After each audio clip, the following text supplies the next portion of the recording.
Hello everyone, welcome to the new video.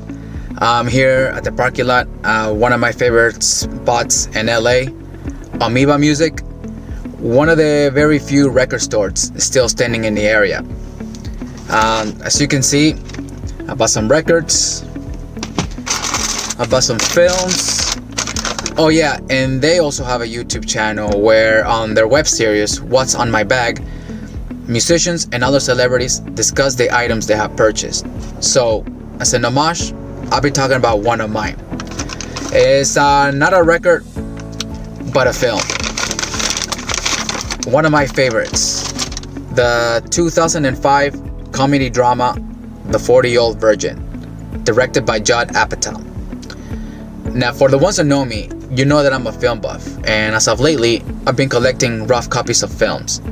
And let me tell you, this one hits right at home. This is one of those films that I would highly recommend if you're in your NoFap or self-improvement journey. If you haven't seen it, I'll make sure I don't throw any spoilers. I'll be talking about the main character and how he leveled up as a man. And even though it's fictional, you can use his story as a motivation. The film is about Andy, a 40-year-old man who works in an electronics store as a stockroom clerk. And one day, his co-workers invite him for a night of poker. And among talking through the night, they come to find out that Andy has never had sex. After the game, he goes back home devastated, embarrassed by the fact that he was exposed. As for myself, I can relate with this character. I was a 20-year-old virgin working in an electronics store and wondering why it was not happening to me, while friends and peers were already sexually experienced. Come to find out years later, it was because my addiction to virtual cocaine. But at the time, I was clueless, and I had no idea that it was the main reason I was not getting laid. Now in the film, when Andy goes back to work the next day, he finds out that most of the employees already know. He gets heavily teased, and feeling ashamed, he runs off until one of his co-workers catches him. Then he takes Andy to a coffee shop where he reveals the reason why he hasn't had sex yet. Andy reveals that he tried when he was younger. Then he got older and just got too nervous.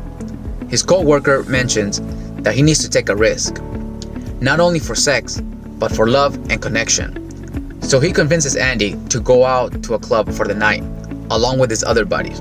And when they go, Andy actually starts socializing. Then, throughout the film, you see the other guys encourage Andy to engage with women, one with a random girl in a bookstore, and even take him on a speeding date event, and eventually set him up to sell an item to a woman, even though he was not a salesman. The woman seems to be interested in Andy and actually gives him her number. And just like Andy, my co-working buddies from the electronics store I was working could sense my inexperience. So I remember one of them updating my MySpace profile, the popular social media platform at the time, taking pictures of me to make me look cool so they can find a girl for me. With my buddy doing all the sweet talks on the chats, of course, he found one that became interested in me. So I went on my first date. We didn't see each other again after that, but it led me to build my confidence. And months later, I met the girl who became my first official girlfriend. Andy mentions to his co-workers, well now his buddies, that he's attracted to the woman he met at the store. But the buddies suggest that he should sleep with as many women as he can before he gets to her. Or as one of his buddies says, get with a bunch of hood rats. But Andy decides to go for the one he's attracted to. And after a failing attempt, he finally has the balls to call her to set up a date. Now, in our current dating market, it's definitely the case where you want to be with a certain amount of females before settling down, right? Especially with dating apps. Some of the self-improvement guys say at least 50. Personally, I believe it's too high of a number. Well, you could, but I do agree that you want to date more than one woman before you find what you call the one, right? To see which girl is suitable for you. At least in Andy's case, he builds momentum by starting talking to them and eventually starts dating the woman he met at the store. A little side note here. When you notice Andy's apartment, when you watch the film, you see that he has collectible toys and video games all over the place. All those toys and games subconsciously represent a cover-up for his loneliness, to cope with the pain of not having a social or love life. That is, until he builds a relationship. In one scene, his now girlfriend asks Andy what are his dreams, which he replies that he would like to open up a stereo store.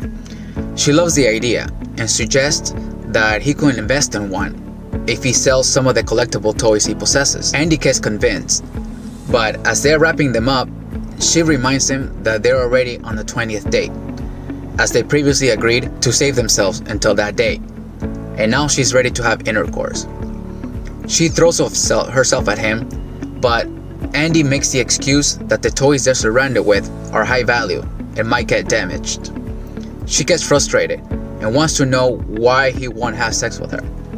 Andy, not wanting to reveal his virginity, dodges the question by angrily replying that she's trying to change him and wants him to quit his job, even though her intention is to help him grow up and embrace his full potential.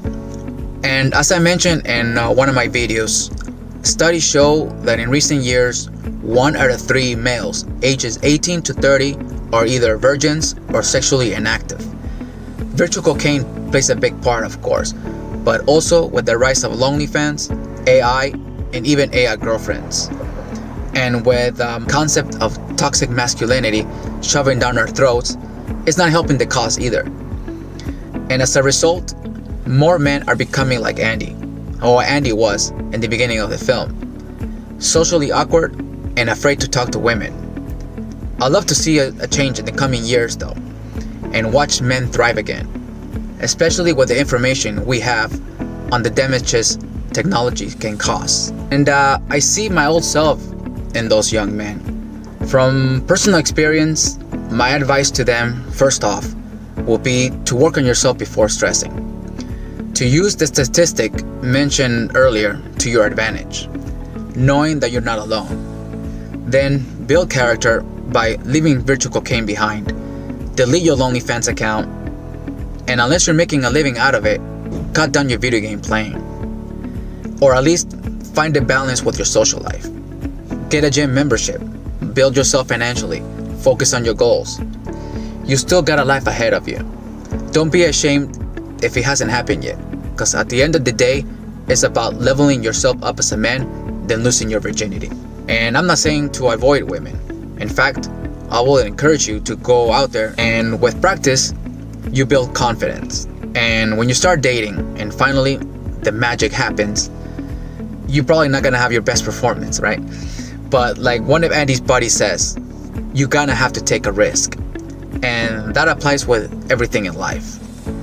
These are just basic rules that unfortunately seems to be forgotten.